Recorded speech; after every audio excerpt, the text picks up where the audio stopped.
We started to run into congestion issues. More trails are going to spread people out more. Oh wow, we really created some world-class trails, and the public drives to us a lot more now. It's nice to have a great thing that the public likes and loves, and because there's so many options to ride your bike, at Phoenix. Yeah, we're going to help with that. We want to help develop the system, so that's kind of where the partnership was born. More trails to spread out users and give a better quality experience. Yes, absolutely.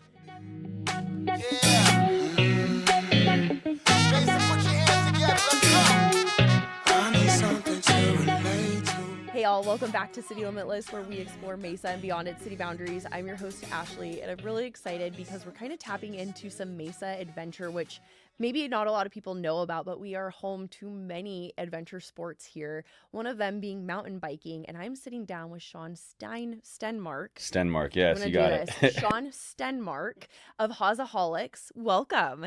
Thank you. How's it going? It's going pretty good. Excited to be here. I'm excited to have you. Fun to do a little podcast here from Mesa, a place where I've been here for 20 years. Well, it's really fun because Danny over at Happy, which is our marketing agency, was like, you need to talk to this guy. He's a mountain biker. And I'm like, all right. And I'm calling you at 8 a.m. I'm like, hey, come on a podcast. You're like, who is this chick? I'm like, I need to probably start with a new intro instead of like 8 a.m. ready to go phone calls. Good. It's all good. Well, Sean, I want you to tell our audience a little bit about yourself. Sure. Okay. I'm Sean Stenmark. I'm happily married. I have 4 daughters. I'm big into mountain biking. I'd say that's probably my biggest passion. I created a group called HawesFest, which is a Facebook group, and is now up to 7,500 members ish. Wow. And it's kind of created. The goal was to create a good community in the area, because I visited Estrella, and they had this great community that was working on trails. It was very social. They all had a good time, and I'm like, I want that. Mm-hmm. And it wasn't really there in my area. So created that group and invited a bunch of friends, and then it just kind of spiraled from there. And it's grown to doing group rides, we do some service work. A lot of the folks that are Hawesaholics became like volunteers and leaders within Haws Trail Alliance, which is the local trail advocacy group. Also within Hawesaholics, we do a fest every year. So we have HawesFest, which is on January 31st at Boulder Park at Las Sendas at the community. We actually we partner with Las Sendas to do that event, and many other sponsors. Wow. I think we had about 600 or so last year. Strong kids program with a lot of games and stuff, and then a lot of just games for adults too. Sure. Group rides, free food for anyone who's a member. Like, it's kind of like a potluck, very grassroots, crowdsourced. But we got so big that we had to like get insurance. We had to get do all the business stuff that so with size comes a little more complexity. Mm-hmm. So and we're trying to figure that out, and how big do we want to make it, and it's totally free. Anyone could come in the entire community. And so we'll get to that a little bit later. But I want to kind of start from the beginning. Like you said, you are the founder of Hawesaholics. Like, what a fun name.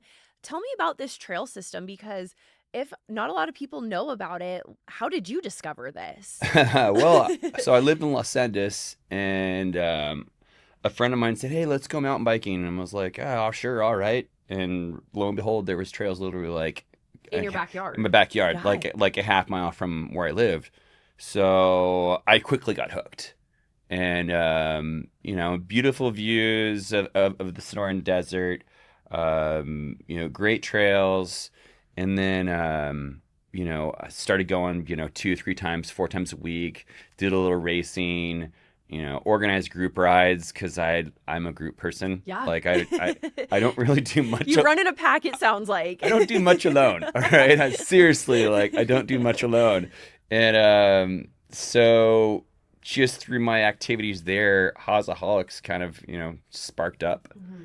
And you want me to tell you the story, how that started? Tell me about the story. We can bounce around here a little bit, and then we'll come back to the Haws Trails. So Hawesaholics, I think I started in like 2016. Mm-hmm. And I was riding in Estrella, on West Valley, and they had this cool community that would get together. They'd work on trails. It was social. Someone would like host a ride every week, and I'm like, I want that in my area. I don't have that.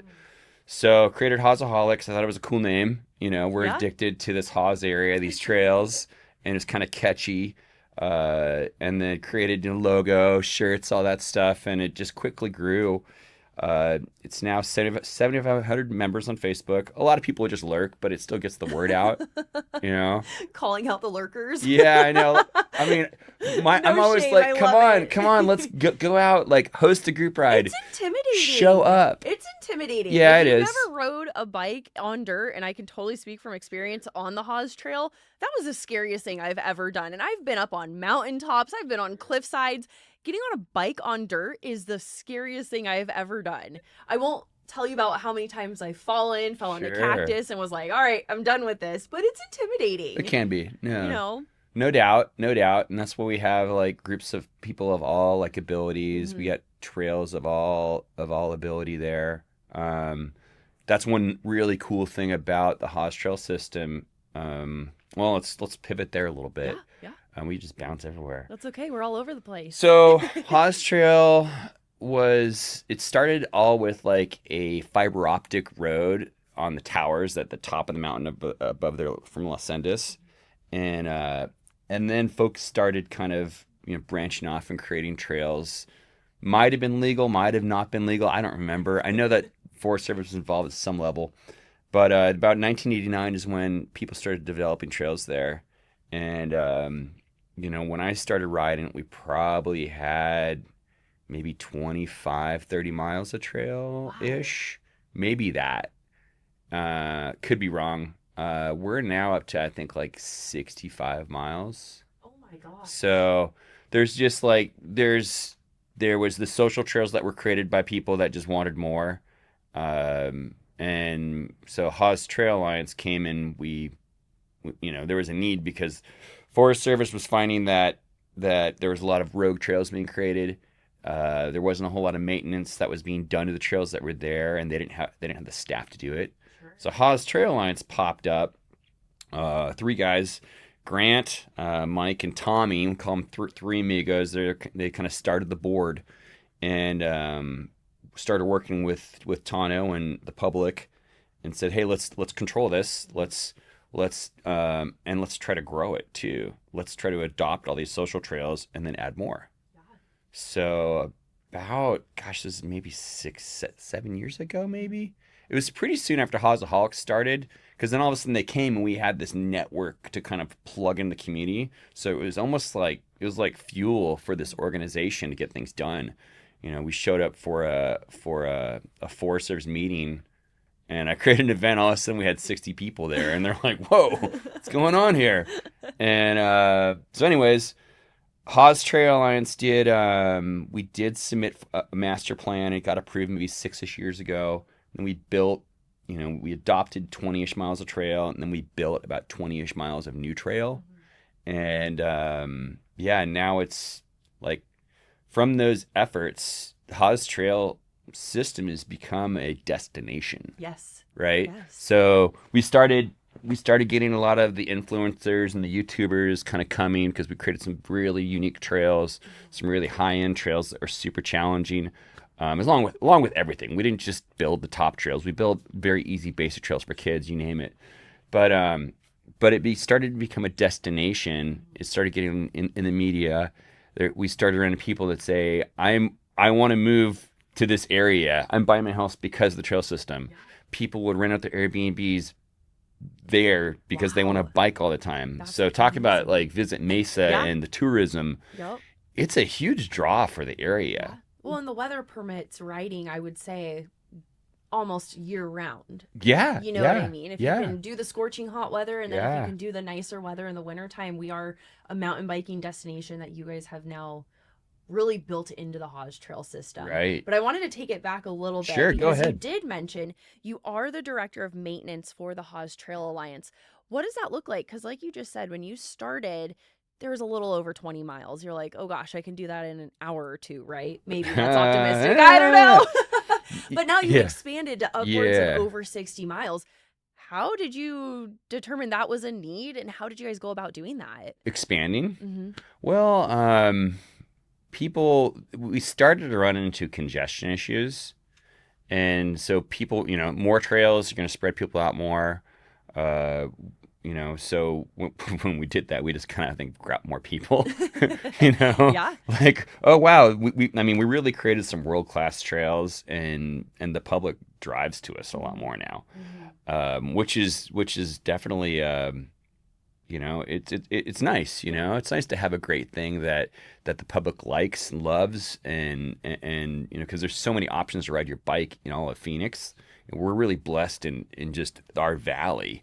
Like, pick anywhere you are, within 30 minutes you can have probably a handful of places you could ride that are good. Sure. With the canal systems, the Yeah. way that our roads are set up, and then out here in Mesa, having Yeah. a Hawes system is just cherry on the top, I feel Yeah, like. yeah. No, for sure, for sure.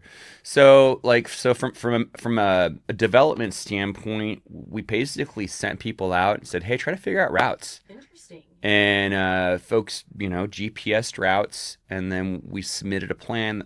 That was our first plan, or our master plan, and we got it approved with the Forest Service pretty quick. Wow. Like, within, I think it was like 6 months or something like that, or a year, which is lightning fast. Yes. But we had huge public support. We had very organized board of leaders, and Toronto National Forest has been great to work with, and they saw the need. They also saw a need for parking in the area too. I was about to mention the extended parking under the 202 on that Power Road area. That has to be a huge benefit for you guys. That is, yeah. Park and ride. We call it park and ride, or P&R, or whatever. It's a lot of people will meet. Super helpful. We actually use some of the Las Sendas land to kind of traverse over to the other trails. That's been helpful. But we also had issues with people parking on the road off Bush Highway, off Usury, those areas, and it's kind of a safety issue. So the Forest Service really wanted to find a parking solution. So we said, yeah, Haas Trail Line said, yeah, we're going to help with that. We'll help you solve that problem. We also want trails. We want to help develop the system. So that's kind of where the partnership was born. The need for safety and parking, and also, more trails to spread out users and give a better quality experience. Yes, absolutely. Well, with that being said, you have upwards of over 7,000 members on the Hawesaholics Facebook page. But we were talking before we started recording about a mutual friend that we have. Can you tell me a little bit more about Tiana, what she's doing for the women for the Hawesaholics? Because, not to segregate anybody, but just building up another division of your team. I think that's absolutely incredible. Sure. Yeah, I know. So when I created Hawesaholics, I really wanted to have a solid women's group, or at least a group that would ride regularly. And I talk to women like, hey, here, I'll give you some shirts to pass out. Here's a bunch of stickers. If you just give them away at group rides, whatever, just to kind of build that up. And it never really stuck.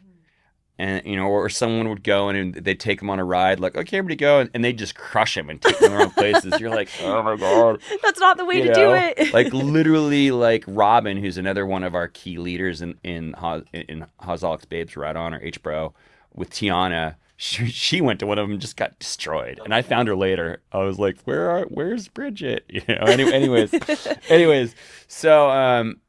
So Tiana, I knew beforehand. She's a close friend of the family, and I saw her pop up on Hawesaholics, and I was like, oh yeah. I'm like, 'cause she's just energy, a ball of energy. She's positive. She uplifts the room. There's people that are batteries and just bring that positive vibe. She's really strong in that. So I was like, hey, you want to help do this? Yeah. I'm like, here, I'll give you a bunch of stickers. I'll give you some shirts to pass out. Just start running some group rides. And she's that kind of a person. And so she started doing that. She got connected with Robin Lamb, and her and Robin just kind of started taking off. And, it was a group message. And then they're like, hey, Sean, we want to do our own site. We want to, separate. I was like, oh, I'm like, okay, and they're like, no, we need this just so it's our own platform. Mm-hmm. It'll be easier to stay organized. And I'm like, okay, cool. Yeah, go for it. Yeah. And it just kind of took off, Very and cool. they do like Galentine's every year. They'll do like an anniversary thing. They'll put on East Valley Fun Tracks, which is another thing we talked about too, which was a Hawesaholic thing. But they'll do some of those as well. Like they've done HawesApocalypse. We've done, Details. Fill it's us getting in. hot in here. So HawesApocalypse. So, anyways, here well, Tiana. Okay, so let me finish up with Tiana and Robin. So Tiana and Robin have had Hawesaholics Babes right on. There's probably a couple thousand members there. It's been a huge women's group. Wow. And it's really connected a lot of the ladies. So there's lots of ladies group rides that go on and just created a lot of, good community for them. And yeah, so it's been awesome. Very cool. Yeah. And if people are interested in joining that, what does that look like for an outsider wanting to come in for both the women's group and Hawesaholics? Yeah, our standards are low. Have a heartbeat and a personality. Have a personality. Obviously, be into bikes, be into mountain bikes, and have a desire to do that. You just look us up on Facebook at Hawesaholics or Hawesaholics Babes right on HBro. And if you join HBro, you have to also be a Hawesaholic member. Okay. All right. Tell me about the membership that you guys do work with. So it's free. It's just going. We have a little survey. Make sure like, hey, do you bike?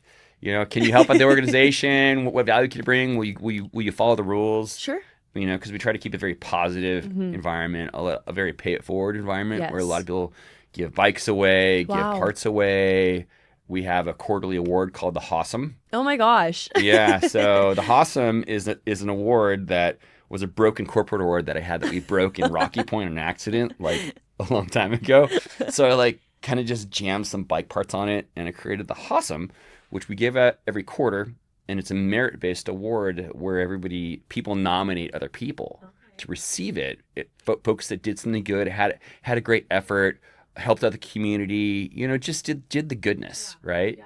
And then based on whatever nomination gets the most amount of likes, they get the Hawesome for a quarter. So our last one was Tate O'Regan, and it was an Eagle Scout project over by Fonda Sutton Interpretive Trails that we worked with them on. And so he received it for that. It was a big, probably 350-hour project. Oh my gosh. With we fixed the trails with them, put in new interpretive signposts, and Tate did a great job. He just got his Eagle Scout like a month ago. So dang, go Tate. He did, yeah, go Tate, dude. Proud of you, man. Anyways, I love that. Yeah. Well, let's bring it back. You were also telling me a little bit about the bikes for kids, and I think that kind of goes tying into the giving back, the paying it forward. You do work with and accommodate all different types of people of all different types of ages. Can you tell me a little bit about the Bikes for Kids? Sure.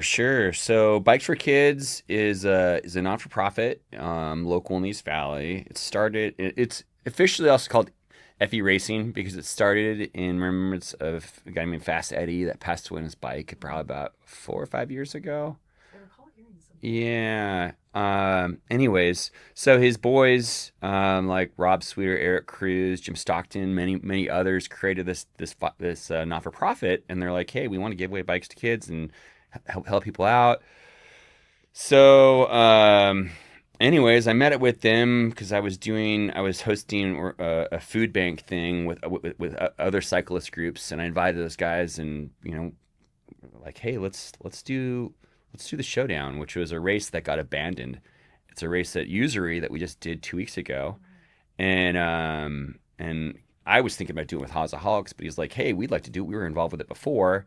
And then we had a charity that was like right there that could benefit from it.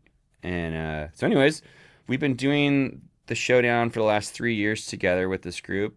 And every year, so the proceeds from the race, the majority of the proceeds of the race and sponsorship, we put local East Valley kids on bikes. So it's a pretty cool program. We get quality bikes like entry level, like Trek or Giant, like, good bikes. I'm not saying Walmart bikes are bad, but these are quality bikes you'd hold on to. And what we do is Eric Cruz he's a principal, a vice principal within Mesa Public Schools I think it's at Mesquite High School. I think Eric. Hey, Eric. And he came up with this plan where Title I schools, the teachers would nominate kids to receive a bike that they either felt were in need or they deserved it, you know. And then these kids would write an essay about what the bike means to them, what they would do with it, etc. And then the kids are, you know, chosen. And then in the spring, we show up with, you know, 25, 30 bikes, as many as we can afford. Wow. And we give them their bikes and we celebrate them. Yeah. And we go over safety and go on a little bike ride, and we give them a helmet, lock, you know, water bottle, and yeah, I can't think of all the sponsors, but like Bike Accident Attorneys, I know is one, Core Water, numerous other folks have sponsored to make this possible. Yeah. How can people get involved? Is this a donation Yeah, based? yeah. So bikesforkids.net. So if you go to bikesforkids.net on the internet, bikesforkids.net, you can donate there. We take donations, sponsors, etc. Every year we do the showdown race at Usury. It's the first Saturday in November. Come race that, or sign up and don't race, whatever, or donate then. So it's just a cool little way to give back to the community and help. And get kids involved in maybe an activity that they might not have exposure to. Yeah. You know what I mean? I think back to my high school days, like we didn't have exposure to mountain biking. You had your core sports and that was it. And now I look at my alma mater and there's like a mountain biking, like extracurricular class. And I was like, where was that when I was in high school? Where was all these options? But I think that is such a great organization to get these kids involved and getting them active and outside. But this brings me to HawesFest. HawesFest, yes. I feel like that needed like more of an intro than just HawesFest. Yes. But before we talk about that, we kind of were speaking a little bit about, you know, what are you doing after you're eating or after you're biking? Where are you going? And we had a fun feature today to collab with Goldwater Brewing, and we have some of their beers to feature. Nice. We got what do we have? Beer. We have a sour and then an ale. Yeah. But just a couple options if people ever are out it's in a the little early Haws. for that right now. I mean, right? beer 30 can be any time of the day, right? But if anybody's ever out in the Hawes area or the northeast valley of Mesa, Goldwater is located right off of Wrecker in the South 202. I'm sorry. The Goldwater is located right off of Wrecker and the Red Mountain 202. So go ahead, check them out. They have beer on tap, canned, and then they have a couple other breweries as well. But I just wanted to give them a quick shout out because I know that's a place that you guys like to frequent after you're off the bikes. Yeah, I know. Yeah, they've just got a great vibe. It's a nice open patio. Yeah. And they've got tasty beer. Well, and I think another cool thing is I'm pretty sure you could bring your own food in, right? So you pop can over, grab some pizza from somewhere. Yeah, there's Mod Pizza there. There's grab a In-N-Out, brewski Rumba Grill, some burros. Yeah. No, it's just got a good vibe. They've been super friendly, and you typically go there. I'll run into people that I know, or it's like we'll finish rides there or whatever. We do an annual toy drive too, and we finish there. Yeah. Very cool. Well, everybody check out Goldwater if you're in the Goldwater. area. What's up, Dave? But moving forward, one of the biggest reasons why you are here is I want to talk about HawesFest 2026. Oh, yeah. We'll be airing this a couple weeks before then. Sure. I want to hear, how did HawesFest come up? What can goers or participants expect? Just tell us all the insider details. All right. So HawesFest. Wow, I think we started this maybe 2018, maybe even, I can't remember.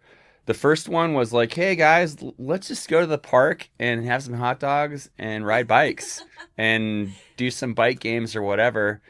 And it was right around when I think the NICA, the youth cycling teams started too. So I definitely invited them, like, well, come on down, it'll be fun. We'll just, whatever. And so the first one we had maybe 40 people show up, and we had a great time. We just messed around, beautiful day, and January time frame. Barbecue a little bit, had some beers, just kind of hung out, and played a few games. And one kid almost like crashed over the bike. He crashed pretty good on this jump. I was like, oh my god, maybe we don't need to do that one next Liability year. Waivers, we need those for next year. This is pre-insurance. Yes. So we're like, wow, that's fun. Let's actually put some more thought in this. And then the next year we had like 150-ish people. Wow. Like people started to hear about it, and here was a good time. I naturally like to promote things too. Yeah. Like that's like second nature. So, and it just kept growing from there. Last year, we estimated we had about 600 people. Oh my gosh. Yeah. So the format of this is kind of cool. It's well, number one, it's completely there's no charge for it at all. It's totally free. Everything's very crowdsourced, so we probably have about 70 volunteers that help pull it off. They don't typically have to work that much, so it's like they work for a couple hours, do something, then they're off to go just have a good time. All right. So it starts off, and this is one's on Saturday, January 31st at Boulder Park at Las Sendas. So just over there, 202 and Power kind of area. Yep. And starts off around 8-ish where people have to sign a waiver. We set up group rides for all abilities from kids to your most advanced. So that's a big chunk of it. And then they start kind of coming back maybe around 10:30, 11. And then we will start kicking off different kind of games, kind of like a bike rodeo. Okay. All right. I like that. Yeah, where it's like over here, we're going to have a barrel race on the baseball diamond. Yeah. So on bikes. So that'll happen over there. We'll have over here, we'll have how many circles can you ride it in 30 seconds, just around a cone. We'll have something called foot down, which we put everybody in a big circle. And then the last person still pedaling, not put a foot down, wins. Whoa. It's kind of like, yeah. Where did you come up with, are these kind of any like bike techniques? Like do these benefit riders on the trail at all? Like known. Yeah, I'm like, it teaches balance. Okay. So it teaches balance and it's just kind of fun because as soon as you put your foot down, you stop. Sure. And there's that, and then it's always like, hey guys, what else should we do? So we have a bunny hop competition. We have a drag race in the volleyball court through the sand. Wow. We do relays on mini like little kids bikes. So we'll get a relay of 4 people and we'll do a relay. There's spin bat bike. So you remember the old thing where like you just take a bat and you spin around then you run. Well, we do that, but we put you on a bike. so it's just all these fun things that we do. Mm-hmm. And we softly score it. Sure. We'll give away some prizes later. And then we also have clinics too. So we always do at least 1 or 2 first aid clinics every single year. That's always been a big focus. Sometimes we'll do like bike technical bike clinics on how to fix your bike in different areas. We have numerous coaches that come and give mini clinics as well. So we have Scott Givens with pedal therapy. He always comes. We have Ryan Mortensen with Motomort training. He always comes. We've had Rob Drew with the ride series. He's come, and we have other folks that have got coach certified like Heidi and others that have put on clinics too. So it's been really cool because you can come there and you can get some skills, and we limit the size of those because it's not like, okay, we got 200 people here to learn, in this 30 minutes. So we limit that, but that's been a really nice touch too. I love that. And it's helped growing their business as well because people get a taste and like, okay, I want to learn more. Sure. Now, bringing it back a little bit. There's one more thing I want to tell you. Oh, tell me. Sorry. No, you're good. The food. Yes, let's talk about the food, the beer, all the good things. The food's free. All right. So if you're a Hawesaholic member, the food is free. We still do a food truck, and we're doing Mega Momentum this year. They helped us with the showdown. Awesome food. They're great. Mega Momentum or Mega Food. Mega Momentum is the scoring. Mega Food is the food. But anyways, we started off just with the crowdsource of food. Yes. Where it's just like a giant potluck. And then we would do like seed things like, maybe I spend like $800 or $1,000 on food. Like we'll buy a bunch of like pork shoulders, bunch of other things, bunch of hot dogs, and then we have different people that will cook those the day before. The day before, get that all together, and and we have an amazing crew that happily feeds all of us, these people, and brings everything in, and it's just that I think it's a really cool part because it has that community feel. Like you're like, okay, there's no charge for this. I contributed. We asked everybody to try to share, contribute in some way, either by volunteering, bringing something, or whatever, helping people out. Yeah. So, very cool. Now, with that, the event is free. Yes. If you're not riding, can you come as a spectator? Sure. You can. And then, is there anything, if you want to try out HawesFest, where can participants go to sign up? Don't sign up. No sign up. It's a free-for-all. Just come and hang out. So, we don't have like a separate page. Okay. It's all done through the Facebook page, Hawesaholics. Hawesaholics on Facebook. Okay. We have done some flyers, but we haven't really. I really haven't really wanted to deal with Sure. creating. Like you said, grassroots, a word of page. mouth. We do partner with Los Andes so that they put it in the newsletter, things like that. So if you're in Los Andes, yeah, come on, check it out. If you like bikes, whatever. That's your place to be. Yeah, your place to be. It's nice active lifestyle there in Los Andes. Oh yeah, very active. We partner out with there. them a lot. We help them with some of their trails and for access and other things too. So they've been a great partner of ours. I love that. Well, Sean, a couple questions before we wrap up. I want to know, what does the future of Hawesaholics look like? I mean, you've grown it tremendously over the years, but where are we going in the next 10 years?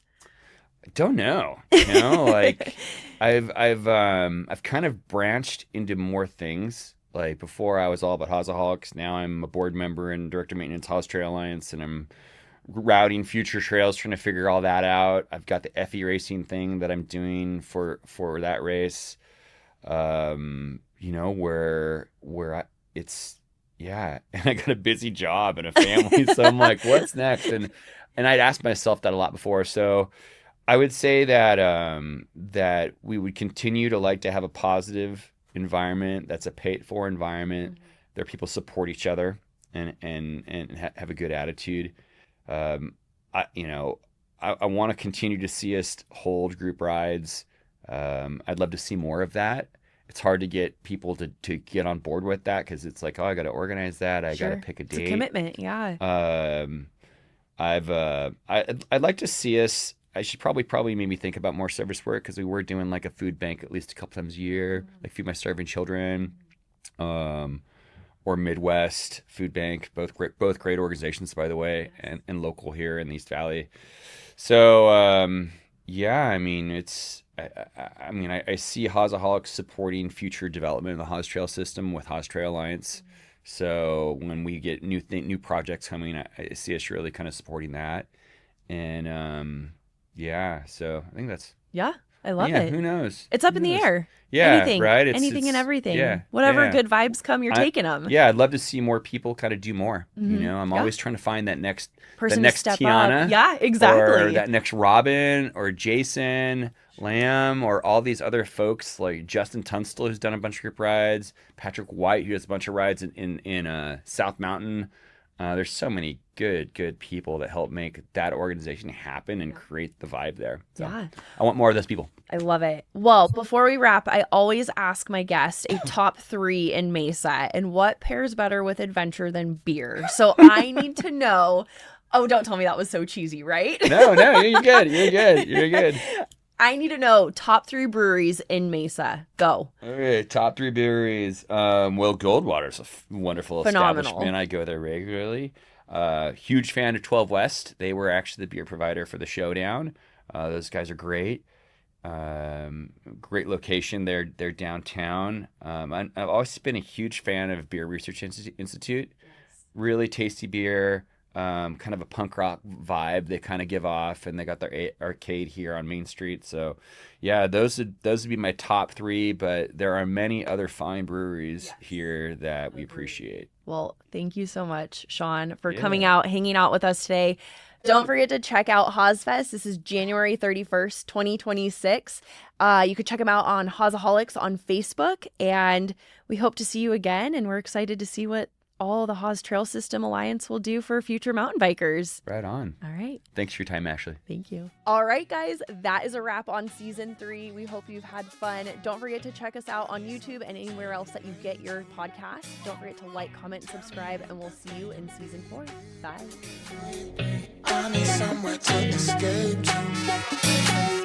Mesa, that's where I feel free. I'm on the way.